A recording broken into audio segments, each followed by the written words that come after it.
This is our chance for revenge on what happened last season. Myself and Leclerc both going for our second Drivers' World Championships. This grid looks towards those 5 little red lights to get us underway for the Las Vegas Grand Prix. The finale is underway. It's a slow getaway for the BMW Williams ahead of us. Can we make a double pass to the inside of turn 1? Oh, so close to the Ferrari of Sainz, and we had to back out of it. Perez gets back into third, but we've ultimately gained at least one position. Leclerc stayed put in P6. Right now, we are just focusing on this fight with P3 because that's all we can do at this stage on lap 1. And it looks like behind Albon will be joining the party on the left-hand side. That very quick BMW Williams. But look at Leclerc go in the tow of ourselves and Albon. Leclerc is going to try and make this 4 wide. We're trying to find the room to make this work. 3 wide on the outside of the Ferrari and the Williams. But Leclerc ultimately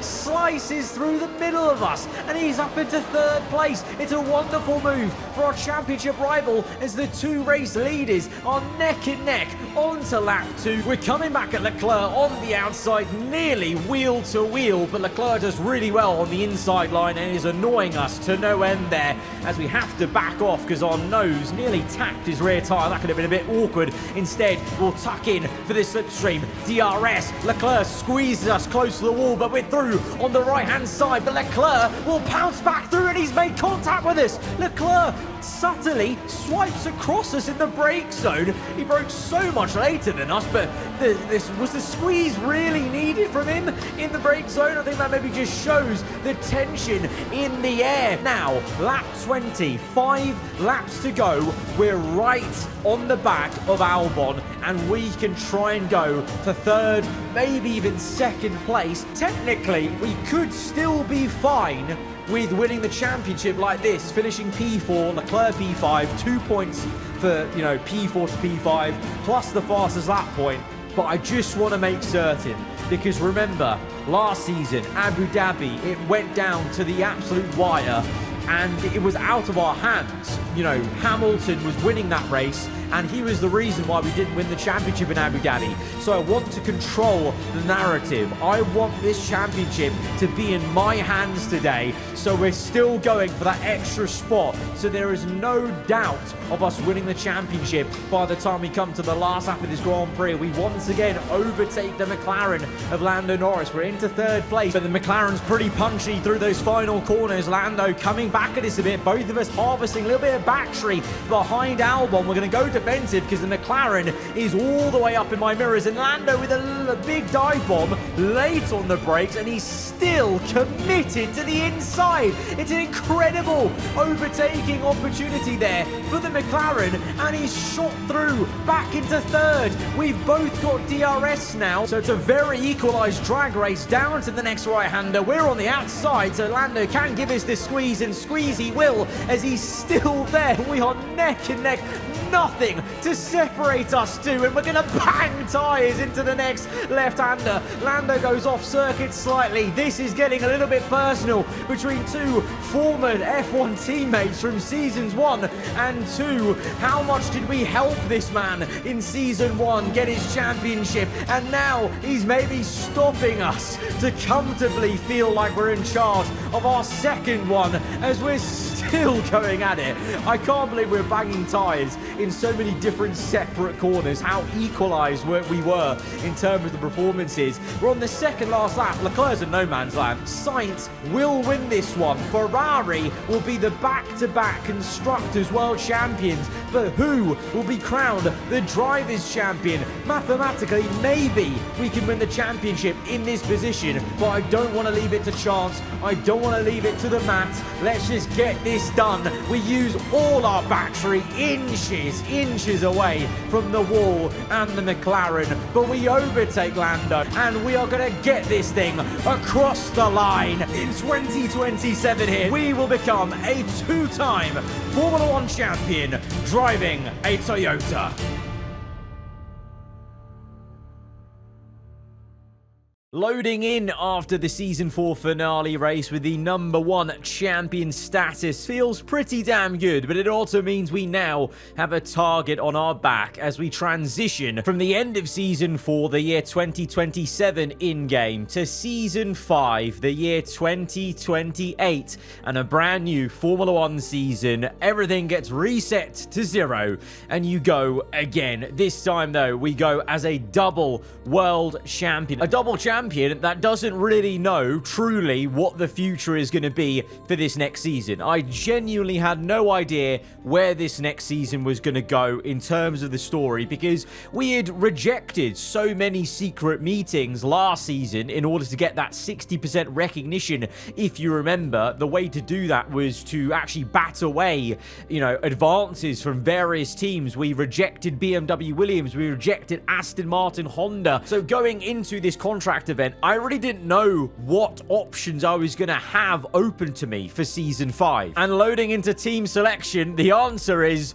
not many options. I was quite shocked, and I'm not going to lie, I'm not going to beat around the bush. I was incredibly disappointed by these options we've got. Toyota, Red Bull, McLaren, and Mercedes. Of course, Mercedes and McLaren are two of my old teams from Seasons 1 to 2 with McLaren and Season 3 with Mercedes. And so those two aren't really options. We're not going to go back. We've written our story of both those brands, and we finished it off. I was gutted that the choice wasn't there to join our main rivals of the last 2 seasons, Ferrari, because I know a lot of you guys were maybe quite excited the idea of trying to go toe-to-toe with Leclerc in equal machinery, and it's been a long while since I've driven for the brand of Scuderia Ferrari in a career mode series on this channel. So I was really hoping for the option to choose Ferrari. Of course, you guys know my feelings. I've wanted to choose someone like Audi, for instance, the lowest team in this grid, to try and do a bit of a road to glory, to give myself a real challenge. I know you guys would appreciate that as well, but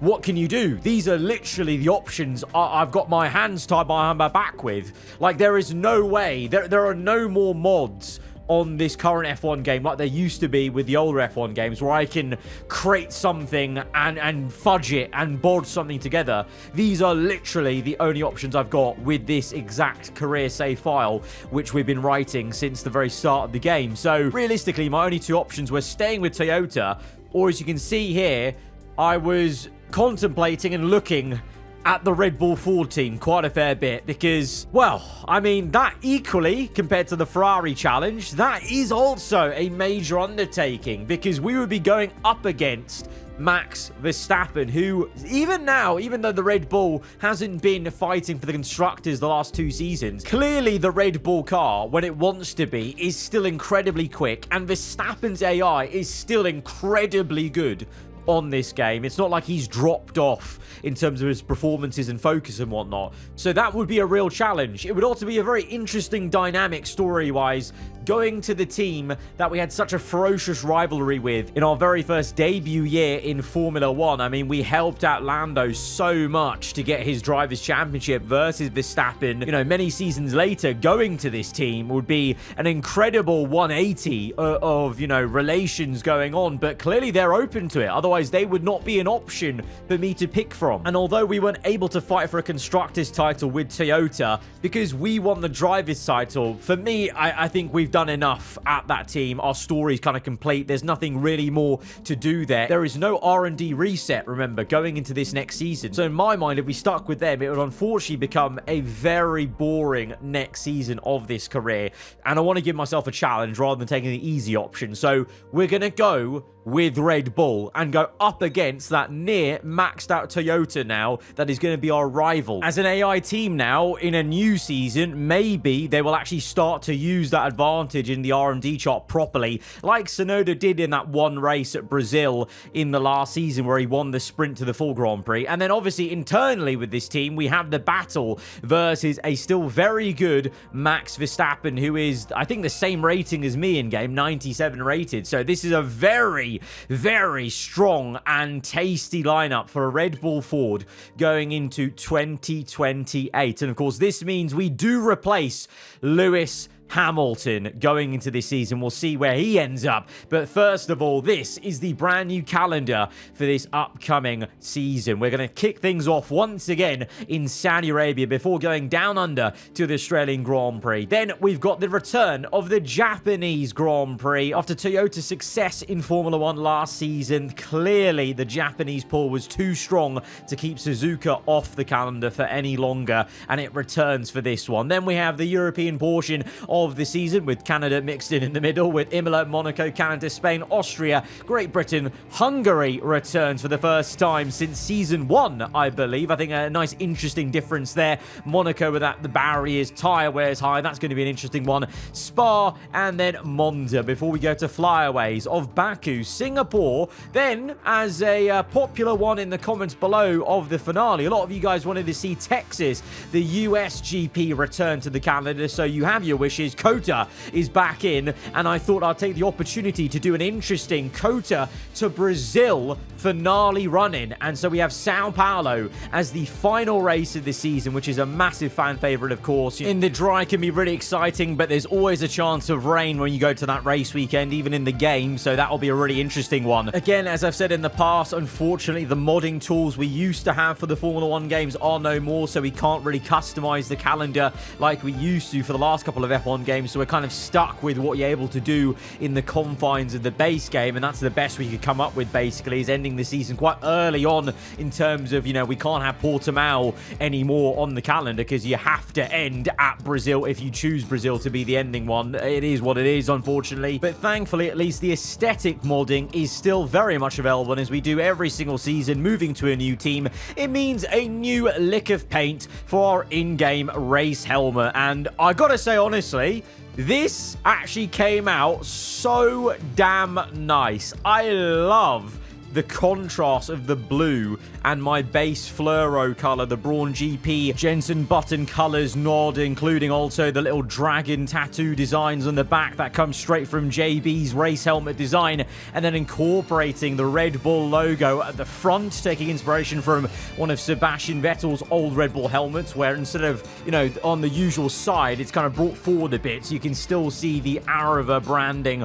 on the side there. And equally coupled and complementing this new race helmet design is the brand new, all-new look for Red Bull Ford here in Season 5. It's quite the departure from the main Red Bull look, a healthy amount of white and lighter Ford blue used against the darker one, a change of design with the Red Bull logo on the side pods in various different shapes going on. And I need to give credit where credit is due. This is based off Simon R. Design's concept livery for a Red Bull Ford design for the new era of Formula 1 in real life. I'll leave a link below down to his Instagram. I've basically taken massive inspiration from that and converted that livery into one that works on the F1 24 game. Because if you don't know, there are usually always some constraints with what you can and can't do with the F1 game, where you can place certain shapes and what you can do fully with livery. So it doesn't always translate one-to-one, but yeah, Simon R. Design's absolutely incredible livery concept, and I just had to try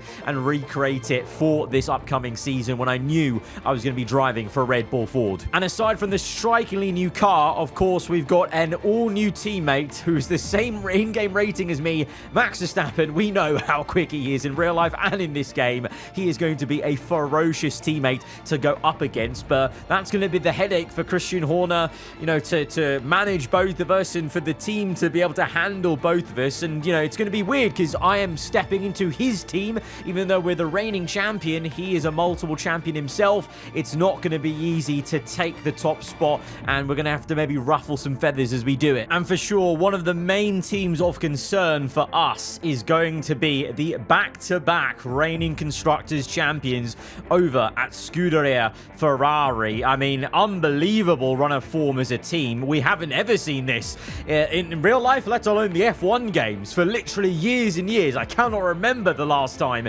in a series on this channel where Ferrari won 2 back-to-back Constructors' Championships, but here they are, and they will continue to try and perform, of course, for a 3rd one in a row, and it's our job and everyone else's job to try and stop them. But after this massive amount of success for them in Formula 1, they have decided to celebrate in style with an all-new livery, with the Italian stripes now outlining a bold white side pod and a retro-style numbering for the top of the chassis and the engine cover. Lovely new refresh of this Ferrari taken from overtake.gg.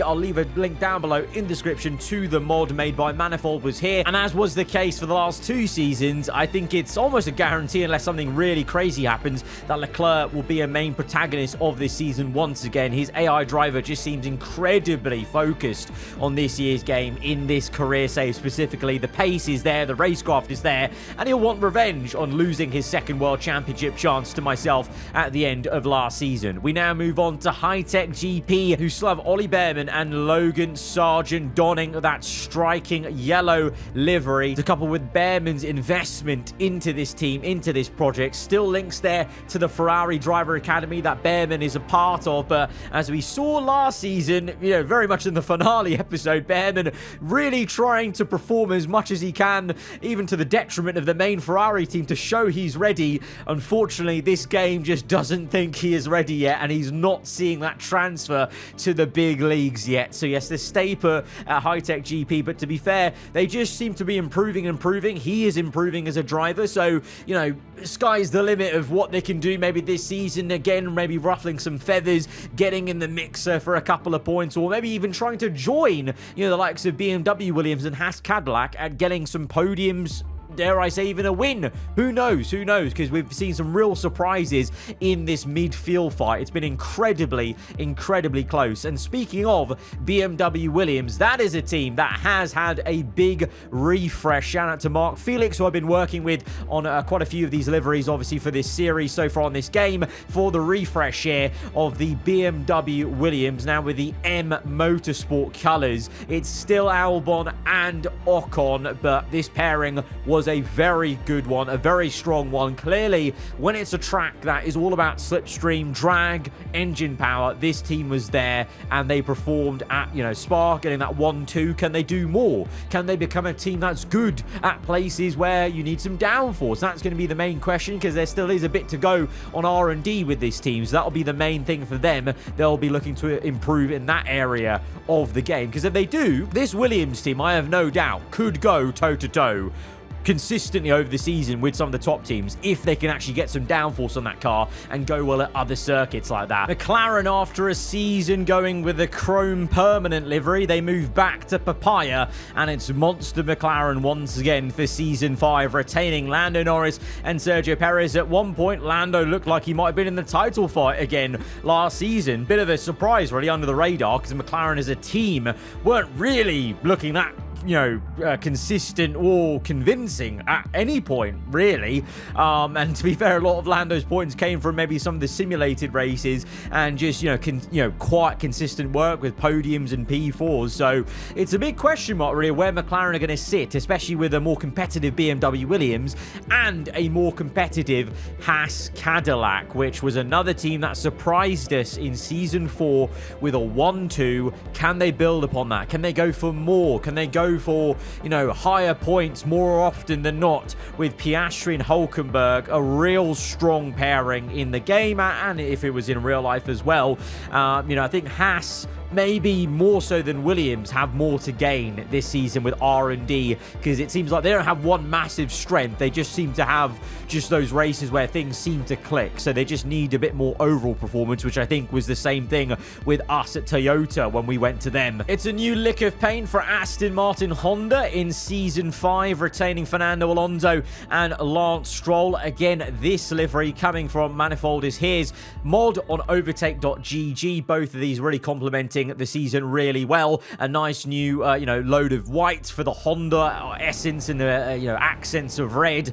But how much of this team are we going to see will remain the question, because Aston really fell off a little bit. They were quite quiet from Season 2 after our title fight with Fernando in Season 2. You know, they kind of, had their moments here and there, once or twice last season, but really largely they're maybe a team scratching their heads of where it kind of went wrong. And it's the same for Mercedes. I guess we know where it went wrong. Their car has just been an absolute yo-yo machine, more so than Red Bull, but I guess we might be seeing similar vibes like that at the Red Bull 4 team that we're at right now. But Mercedes, really, obviously, we know their problems from when we drove for them, and then last season they were nowhere. They were qualifying horrendously, and even though Russell's still very high rated, it's tough to drag a car out of a funk like that. Ricciardo, 84 rated, probably shouldn't even be on the grid anymore, but such is the way the contract systems work on this game. He is still there and just making up the numbers maybe for the Silver Arrows, who now don a darker livery, trying to strip some paint in order to find some performance. I doubt they will, but it's worth a try.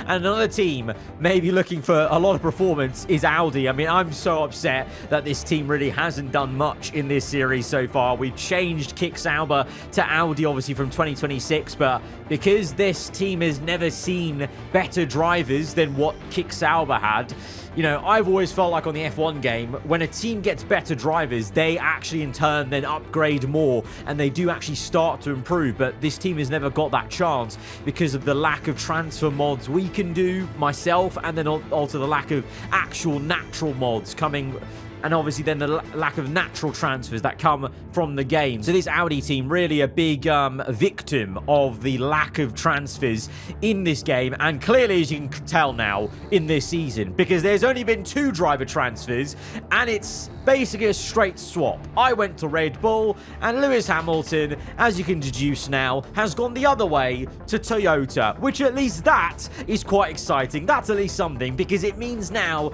Sir Lewis Hamilton is driving a Toyota that is, on paper, the best car on the grid by quite a large margin. So his AI driver has had a real downer most of the game. He really hasn't been able to score consistent. He really hasn't been able to get, multiple wins under his belt, multiple podiums, and get that consistency going. Maybe kind of like real life in a way, but can he finally start to perform when he has the out-and-out best car on this game? And, well, we'll see where Tsunoda is, because we saw him perform very well in places like Sao Paulo last season, but then he had a massive drop-off for the last 2 races of Season 4. So that's a big question mark, but Toyota should have all the tools in their arsenal to try and go for the Constructors' Championship and be fighting for race wins this season. But yeah, I know I might sound like a broken record at this point, but I think this pre-season video, more than the others in this series, more than shows how dull and broken the transfers are. And I want you guys to actually help me out by linking this video to any EA Codemasters employee you may know of on the socials or whatever. Get someone to see this, because this is a big example of the problem I think they need to be aware of going into F1 25 and beyond. But nevertheless, we will always try our best to form the best story and the best entertainment for you guys in this series. We've got a couple of different liveries in there. We've got different stories to talk about going to Season 5, because the R&D is going to be very interesting. Toyota are going to be right up there, but what can teams like Hi-Tech do? Williams, Haas, what can we do up against Max Verstappen, and going up against, I'm sure, once again, a very good Charles Leclerc and a double Constructors reigning champions of Scuderia Ferrari. It's still going to be a really exciting season, I hope, in Season 5. If you have enjoyed this pre-season video, then be sure to hit the like button. Let me know what you thought in the comments below. If you're around here, then do get subscribed for weekly follow-on content. I'll see you guys next time. Goodbye.